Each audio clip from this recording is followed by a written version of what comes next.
are you committing not to sending U.S. troops into Iran? Why would I tell you that? Why would I? I don't talk about military strategy with a reporter, you know, even though I do like the Financial Times.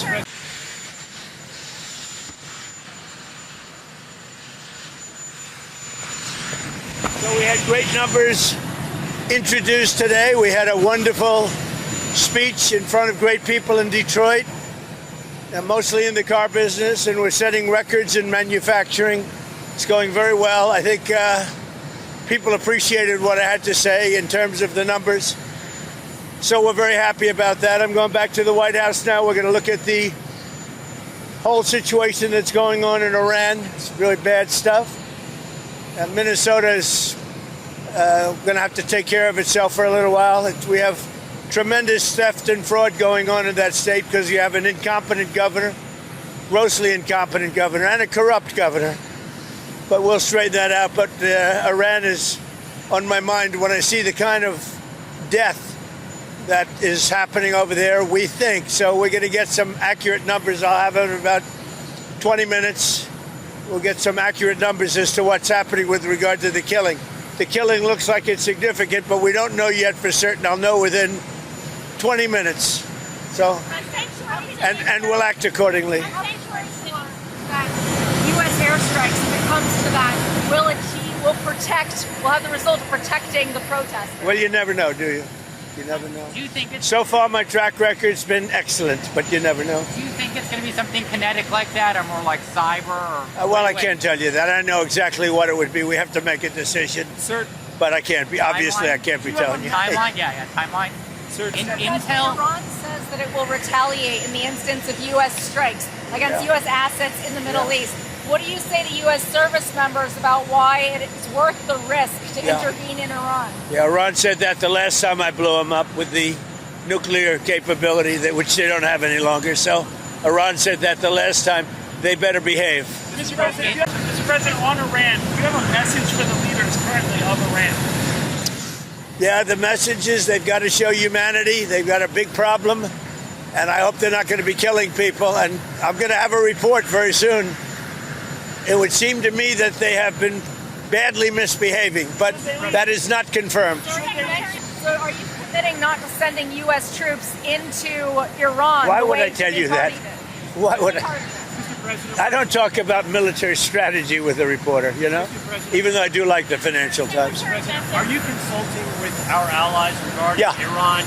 What are they telling you, and why do you think the Iranian... Well, I'm not going to tell you what they're telling me. I don't tell you what they... Why do you think the Iranian leadership continues to defy you, Mr. President? You think they are? Well, it's only been a couple of days. They continue to kill protesters. Well, they said that about Venezuela, too, you know. It's only been a couple of days. They haven't defied me. They haven't done anything as far as we're concerned. But it looks like they're killing a lot of people, but it has not been confirmed. I'll know very soon. Freelancer, the premiere of Freelancer today, we prefer to stay with Denmark. You see that as the... Who said that? The premiere of Freelancer. Well, that's their problem. That's their problem. I disagree with them. I don't know who he is, don't know anything about him, but that's going to be a big problem for him. Do you want to see democracy in Iran? Ideally, you'd like to see it, but what we want to see is we don't want to see people killed, and we want to see a little bit of freedom for these people. These people have been living in hell for a long time. You know, that used to be a hell of a country. I have friends that used to invest in Iran, and they did well with their investments. It was a great place. The people were great. Even the leadership was good. And now it's living in hell. Thank you very much, everybody. Thank you, sir.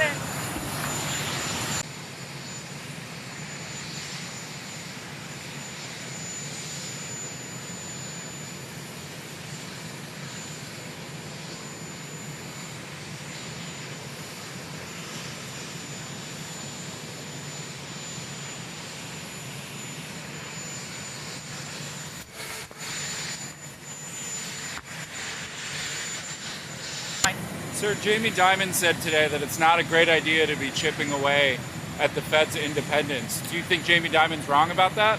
Yeah, I think it's fine what I'm doing. We have a bad Fed person. He was extended by Biden. And, yeah, I think he's wrong. I think it's wrong. He's done a bad job. we should have lower rates. Jamie Dimon probably wants higher rates. Maybe he makes more money that way. President Jamie Dimon also was talking about the 10% credit cards. The House Speaker said that it could have negative side effects if it was imposed in Congress. Are you concerned about that? Have you talked about No, I'm not. I think that people that are paying 28% interest should be protected. We're talking about for a one-year period, but when you have a bank, whether it's Jamie Dimon or anybody else, charging people 28, 32%, 30%, 31%, one case 35%, no, I'll help those people. That's all right. Thanks for